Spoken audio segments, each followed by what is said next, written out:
Good morning students. હવે આપણે 5th સેમમાં ચાલુ કરવાના છે. સબ્જેક્ટ કયો છે? એસ્ટિમેશન, કોસ્ટિંગ અને કોન્ટ્રાક્ટિંગ. બરાબર. સબ્જેક્ટ કોડ કયો છે? 3351905. હવે 5th સેમમાં તમે આવવાના છે. બરાબર. હવે આપણે લેક્ચર્સ ચાલુ કરી મૂકીએ કે કોલેજ ક્યારે ચાલુ થાય કંઈ નક્કી નથી લોકડાઉનના કારણે. એટલે આપણે અત્યારે ઓનલાઈન વિડીયોઝ ચાલુ કરી દઈએ જેનાથી તમારું બેઝિક થોડું ધીમે ધીમે આગળ આપણે વધારી શકીએ. બરાબર છે. ચલો હવે આપણે ટીચિંગ સ્કીમની વાત કરીએ સબ્જેક્ટમાં. તો આના 2 લેક્ચર છે ને 2 પ્રેક્ટિકલના કલાક છે. બરાબર. ટોટલ કેટલી થઈ જવાની આની? 4. હવે આના 70 માર્ક્સ છે કોના છે? આપણે યુનિવર્સિટી એક્ઝામના, 30 માર્ક્સ આપણા મિડના, 30 માર્ક્સ પ્રેક્ટિકલના ને સબમિશન તમારા 20 માર્ક. એટલે ટોટલ કેટલા થવાના છે? 150 માર્ક. ને આ જે ચેપ્ટર બુક છે આપણે સબ્જેક્ટ છે એમાં કેટલા ટોટલ 7 ચેપ્ટર છે. કેટલા? 7 ચેપ્ટર છે ટોટલ. આપણે 7 ચેપ્ટર ભણવાના છે. કેમ કે તમે આના પછી તમને સમજ પડશે કે તમે કેવી રીતે કોઈ બી એસ્ટિમેશન કેવી રીતે કરવાના, કે કોઈ બી તમે કોઈ પ્રોજેક્ટ આપ્યો તેમાં કોસ્ટિંગ કાઢવું કે કેટલો કોસ્ટ થવાનો છે, કેટલો એસ્ટિમેટ થવાનો છે. હવે એ બધું આપણે આમાં જોવાનું છે. પહેલું ચેપ્ટર કયું આવશે? ઇન્ટ્રોડક્શન, કે ફેમિલિયરાઇઝ વિથ ટર્મિનોલોજી ઓફ ECC, કે એસ્ટિમેશન, કોસ્ટિંગ અને કોન્ટ્રાક્ટિંગમાં કયા બેઝિક ટર્મ્સ આવે છે એના કોને આપણે ડિટેલ્સમાં જોવાના છે. એ લોકો વચ્ચે આપણે ઇન્ટરફિયર થવાનું છે. હા ભાઈ, એનો નીડ શું છે, એસ્ટિમેશન કોસ્ટેશનો સ્કોપ શું છે, ઇમ્પોર્ટન્સ શું છે, આપણે એ વસ્તુ જોવાની છે. પછી કોસ્ટિંગ અને એસ્ટિમેટિંગ વચ્ચેનો ડિફરન્સ જોવાનો છે. એસ્ટિમેટિંગ એટલે શું થાય કે એના આજુબાજુની રકમ, ને કોસ્ટિંગ એટલે શું થાય કે એક્ઝેક્ટ કોસ્ટિંગ આપણે આપવાની આવે. પછી ટર્મિનોલોજી આવે કોની? તો કોસ્ટ એલિમેન્ટની અને એ લોકોનું ક્લાસિફિકેશન. ટર્મિનોલોજી કોની આવે? ઓવરહેડની આવે ને એ લોકોનું ક્લાસિફિકેશન આવે. સેલિંગ પ્રાઇસ અને કેટલોગ પ્રાઇસનું આપણે ડિટેલ્સમાં જોવાનું છે. Select appropriate method of depreciation and calculating it. બરાબર. કઈ મેથડથી આપણે સિલેક્ટ કરવાના છે ને એની કેલ્ક્યુલેશન કઈ રીતે કરવાના છે આપણે એ વસ્તુ જોવાની છે. બરાબર. Definition, type, different method of calculating, પછી ન્યુમેરિકલ કે એક્ઝામ્પલ્સ બધું આપણે જોવાનું છે આપણે ફર્સ્ટ ચેપ્ટરમાં. પછી કેલ્ક્યુલેટ મશીન અવર રેટ, એટલે MRH અને પ્રોસેસ અવર રેટ ગણવાનું છે. કે કોઈ બી મશીન છે આપણે મશીનિંગ કરવાના, એમાં પર અવર કેટલો રેટ રાખવાનો છે આપણે એ કેલ્ક્યુલેટ કરવાનું છે. ને પ્રોસેસમાં આપણે જે પ્રોસેસ કેરી આઉટ કરવાના છે ત્યારે કેટલો રેટ રાખવાનો છે આપણે એ ગણવાનું છે. પછી એની મેથડ જોવાની છે MRHની, MHRની, મશીનિંગ અવર રેટનું. પછી જોવાનું છે ફર્સ્ટ ચેપ્ટરમાં જ આપણે method and example to calculate MHR of lathe, milling, drilling ને ગ્રાઇન્ડિંગ અને પ્રેસ ટૂલ. કે અલગ અલગ પ્રોસેસ માટે આપણે MRH કેવી રીતે ગોતવાનું છે, MHR એ જોવાનું છે. પછી આવશે સેમ વસ્તુ PHR માટે. બરાબર. પછી એ જ રીતે ડીઝલ એન્જિન માટે, ડીઝલ જનરેટર માટે set, running air conditioner, running refrigerator, welding અને ગેસ કટિંગ માટે આપણે કેટલો PHR લાગે ને એ જોવાનું છે. ટૂંકમાં આપણે આખું કેલ્ક્યુલેશન કરવાનું છે કે આપણે મશીનિંગ માટે અને પ્રોસેસ માટે કેટલો રેટ રાખવાનો છે ને એ આપણે આના પર ડિસાઇડ કરતાં શીખી જવાનું. સેકન્ડ આવે બ્રેક ઇવન એનાલિસિસ. તો એનું આવે ક્લાસિફાઈ કોસ્ટ આવે, પછી construct break even chart and determine break even quantity from given data. કે હવે આપણે જોવાનું છે કોસ્ટ કયા ટાઈપના કોસ્ટ આવે. ડાયરેક્ટ કોસ્ટ આવે, ઇનડાયરેક્ટ કોસ્ટ આવે, ફિક્સ કોસ્ટ આવે. બરાબર. એ બધી કોસ્ટ આપણે જોવાની છે. પછી આપણે જોવાનું છે બ્રેક ઇવન ચાર્ટ કેવી રીતે બનાવવાનું છે, ને આપણે કોઈ ડેટા આપેલો છે એમાંથી આપણે બ્રેક ઇવન પોઈન્ટ કેવી રીતે ગોતવાનો છે તે જોવાનું છે. હવે આમાં કઈ વસ્તુ આવશે? તો classification of cost as fixed and variable cost. બરાબર. કયા કોસ્ટ આવે? ફિક્સ કોસ્ટ અને વેરિયેબલ કોસ્ટ આવે. તો ફિક્સ કોસ્ટ એટલે કયા કોસ્ટ? એવા કોસ્ટ કે જે આપણને લાગવાના જ. બરાબર. એટલે કે મશીનનો કોસ્ટ છે, બરાબર, મશીનિંગનો કોસ્ટ છે, એ બધા શું આવશે? Fix cost. ને વેરિયેબલ કોસ્ટ એટલે તમારા ઇલેક્ટ્રિસિટીનો જે કોસ્ટ આવવાનો છે, બરાબર, પછી તમારા વર્કરને જે કોસ્ટ મળવાનો તે બધા એમાં આવશે? વેરિયેબલ કોસ્ટમાં આવશે. પછી relationship between the cost and quantity of production, કે કોસ્ટ અને પ્રોડક્શનનો ક્વોન્ટિટી છે એના વચ્ચે શું રિલેશનશિપ આવે ને તે આપણે જોવાનું છે. પછી બ્રેક ઇવન ચાર્ટ બનાવવાનું છે. Definition of break even point, કે બ્રેક ઇવન પોઈન્ટ કોને કહેવાય? તો મેં કહ્યું અત્યારે ઉપર કે બ્રેક ઇવન પોઈન્ટ એટલે એવો પોઈન્ટ કે જ્યારે કંપનીને નથી ફાયદો થતો, નથી લોસ થતો. કોઈ બી પ્રોડક્ટ તમે બનાવો ને સેલ કરો ને તમને કોઈ બી ફાયદો બી નહીં થાય ને કોઈ પ્રોફિટ બી નહીં થાય ને કોઈ લોસ બી નહીં થાય, એને શું કહેવાય? Break even point. Procedure of construction of break even chart, કે બ્રેક ઇવન ચાર્ટ આપણે કેવી રીતે બનાવવાનું. પછી અઝમ્પશન કયા આપણે મેડ કરવાના, કયા અઝમ્પશન લેવાના છે, કઈ ધારણા લેવાની છે તે. પછી BEP કેવી રીતે કેલ્ક્યુલેટ કરવાનું છે, ગ્રાફિકલી અને એનાલિટિકલી. પછી માર્જિન ઓફ સેફ્ટી, કે કોને કહેવાય માર્જિન ઓફ સેફ્ટી? કે એવો પોઈન્ટ કે પછી એવો રેન્જ કે જેમાં મને શું થાય કે લોસ થવાની ચાન્સીસ ઓછા. પછી effect of changing various parameter of BEP. Break even point અમે વેરિયસ પેરામીટર્સ ચેન્જ કરું તો મને કયા કયા ઇફેક્ટ જોવા મળે ને તે આપણે જોવાનું છે. પછી એના ઉપર આપણે ન્યુમેરિકલ એક્ઝામ્પલ્સ સ્ટડી કરવાના છે. આ હતું સેકન્ડ ચેપ્ટર. પછી આ third chapter cost estimation of welding, કે વેલ્ડિંગ કરતાં આપણે કયો કયો કોસ્ટ એસ્ટિમેટ કરીએ કે ને એ જોવાનું છે આમાં.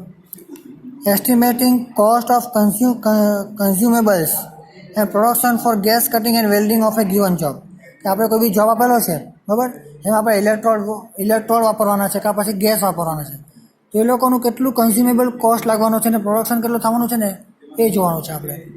પછી elements of cost in arc welding, કે આર્ક વેલ્ડિંગમાં કયા કયા એલિમેન્ટ છે જેના પર મેં કોસ્ટિંગ ગણી શકું.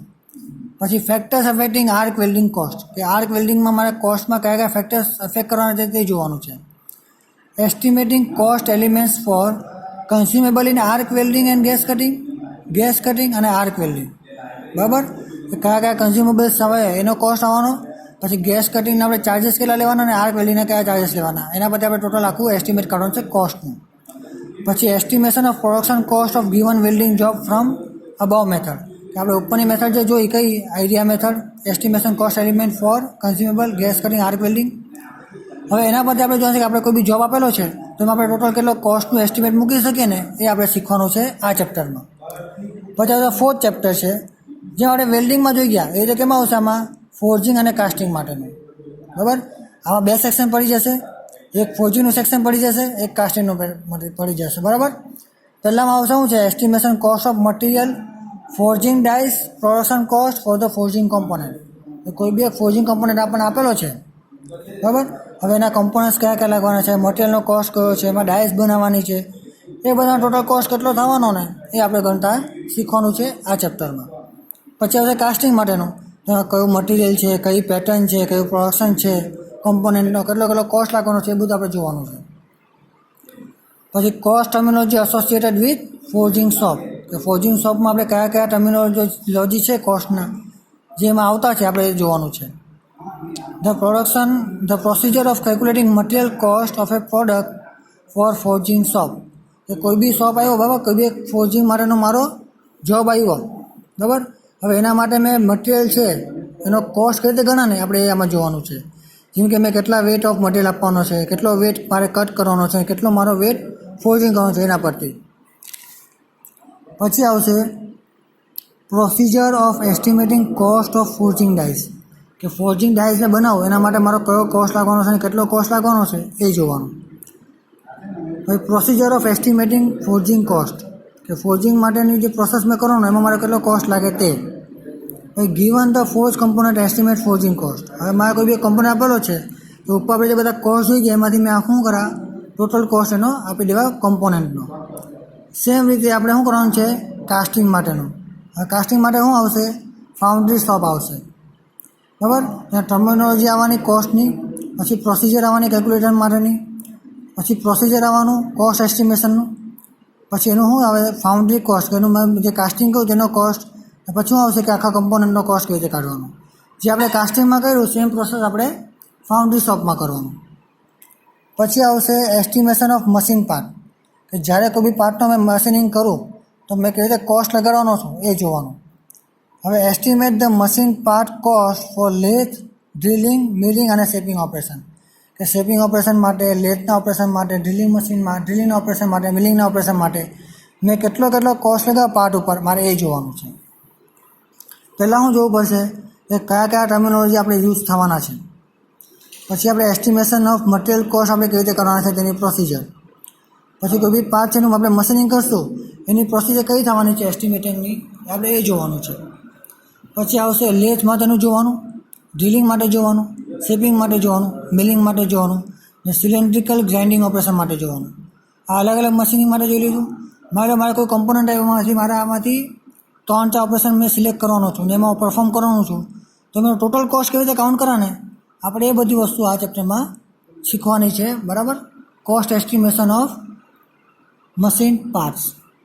પછી આવશે આપણું 6th chapter estimation off process charge, process cost, કે કોઈ બી મેં પ્રોસેસ કરું તો એની મેં અલગ અલગ કઈ કોસ્ટ મૂકું ને એ વસ્તુ આપણે જોવાની છે આમાં. Identify the elements required to estimate the process cost. કે પ્રોસેસ કોસ્ટ કાઢવા માટે મારે કયા કયા ફેક્ટર્સ આઈડેન્ટિફાય કરવા પડે એ આપણે જોવાનું છે. Estimate the cost of processes required based on given set of input.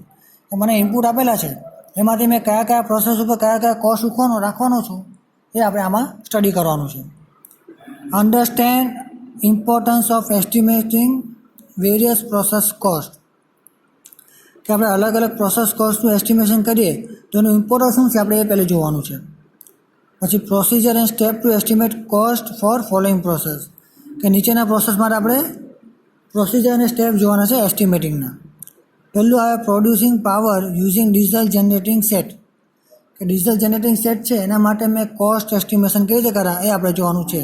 Cost પર અવર એન્ડ કોસ્ટ પર યુનિટ. બે આવશે, કાં તો કોસ્ટ પર અવર આવે કાં તો પછી કોસ્ટ પર યુનિટ આવે. આપણે બંને કેલ્ક્યુલેટ કરતાં શીખવાનું છે. બરાબર, ચેપ્ટર નંબર 6માં. પછી આવશે power produce at thermal power plant. કે આપણે થર્મલ પાવર પ્લાન્ટ છે તો આપણે પ્રોડક્શન કરતા છે એનર્જીનું, બરાબર.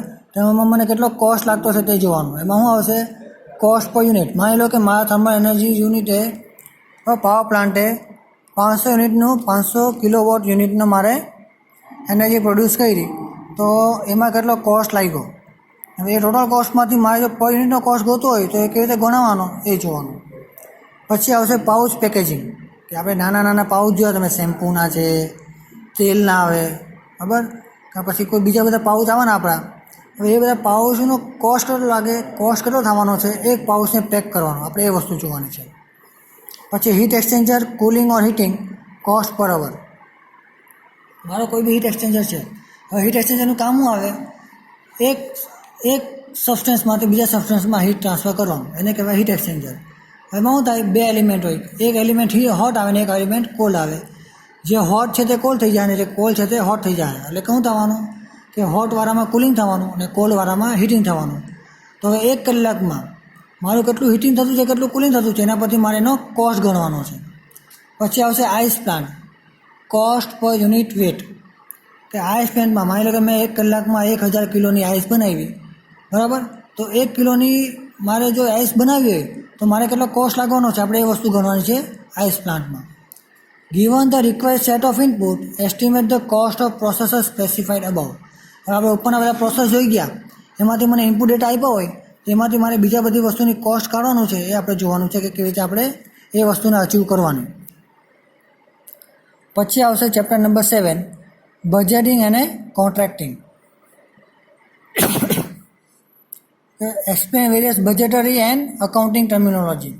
કે બજેટિંગ અને અકાઉન્ટિંગના કયા કયા ટર્મ્સ આવતા છે એને આપણે શું કરવાનું છે ડિટેલ્સમાં સમજવાનું છે.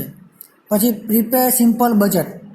બરાબર, બજેટ એટલે શું થાય કે તમારા હાથમાં કેટલા પૈસા છે જે તમે કોઈ બી વસ્તુમાં નાખી શકવાના, એને કહેવાશે બજેટ. માની લો કે તમારા હાથમાં 15,000નું બજેટ છે અને તમે મારા શોપમાં જાઓ ને શોપવાળો તમને 20,000, 25,000, 30,000 ફોન બતાવે તો તમે લેવાના થોડી છે. કે તમારું બજેટ ખાલી 15,000નું છે તો તમે શું કરવાના છે કે દુકાનવાળાને કહેશો કે ભાઈ મને 15,000નું મોબાઈલ બતાવો કે જેટલી મારે બજેટ છે એ પ્રમાણે. એ 15,000ના ફોન બતાવવાનો, એમાં તમે શું કરશો એમાંથી કોઈ બી એક સિલેક્ટ કરશો તમારા રેન્જમાં, એને કહેવાય બજેટ. હવે interpret given contract terms and conditions. હવે આ બજેટ કોનો છે? તો કોન્ટ્રાક્ટનો બજેટ છે. કોઈ બી કોન્ટ્રાક્ટ આપણે લેવો છે તો આપણે બજેટ કઈ રીતે બહાર પાડવાનું, બરાબર. પછી એની કન્ડિશન્સ કઈ રાખવાની, કયા કયા ટર્મ્સ રાખવાના છે એ બધું આપણે જોવાનું છે આ ચેપ્ટરમાં, કે કયા કયા બેસિસ ઉપર આપણે બધી વસ્તુ રાખવાની.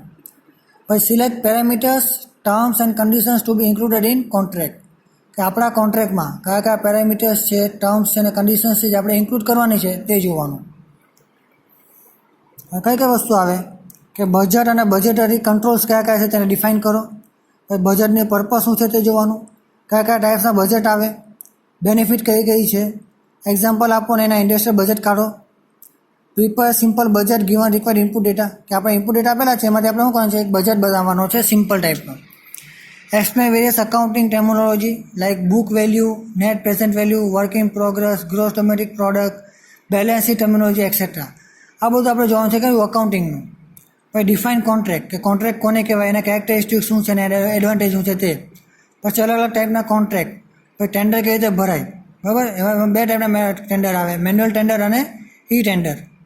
પછી provision of different condition in A contract, કે કોન્ટ્રાક્ટમાં કઈ કઈ કન્ડિશન્સ આવે, અલગ અલગ એના પ્રોવિઝન્સ કયા કયા આવે તે, પછી કયા કયા ડોક્યુમેન્ટ્સ હોવાના કોન્ટ્રાક્ટમાં તે, ને કોન્ટ્રાક્ટ ફોર એ સિચ્યુએશન, કે કોઈ બી એક સિચ્યુએશન છે એના માટે આપણે કોન્ટ્રાક્ટ બનાવવાનો છે. આ હતી આપણા ચેપ્ટર્સની કે આપણા બુકની આખી ડિટેલ્સ. આપણે આખા બુકમાં આ બધી વસ્તુ ધીમે ધીમે શીખવાની છે. કાલથી આપણે આનું ફર્સ્ટ ચેપ્ટર ચાલુ કરશું. ફર્સ્ટ ચેપ્ટર કયું છે આનું? આપણું ઇન્ટ્રોડક્શન. બરાબર. હવે એમાં ટર્મિનોલોજી છે, પછી એનું કેલ્ક્યુલેટિંગના મેથડ્સ છે, એમાં MHR છે અને PHR છે. આપણે બધી વસ્તુ શીખવાની છે ધીમે ધીમે આના અગાના ચેપ્ટર્સમાં. બરાબર છે. વેટેજની વાત કરીએ તો ફર્સ્ટ ચેપ્ટરનો વેટેજ 4 માર્કનો છે, સેકન્ડનો 8 માર્કનો, થર્ડનો 8 માર્કનો, ફોર્થ ને ફિફ્થનો 15 માર્કનો અને 6, 7નો 10 માર્કનો. ટોટલ 70 માર્ક્સનો છે. બરાબર. આ પ્રમાણે આપણે તૈયારી કરવાની છે. બરાબર. હવે આપણે કાલે લેક્ચર કન્ટિન્યુ કરશું. આજનો લેક્ચર આપણે અહીંયા સ્ટોપ કરીએ.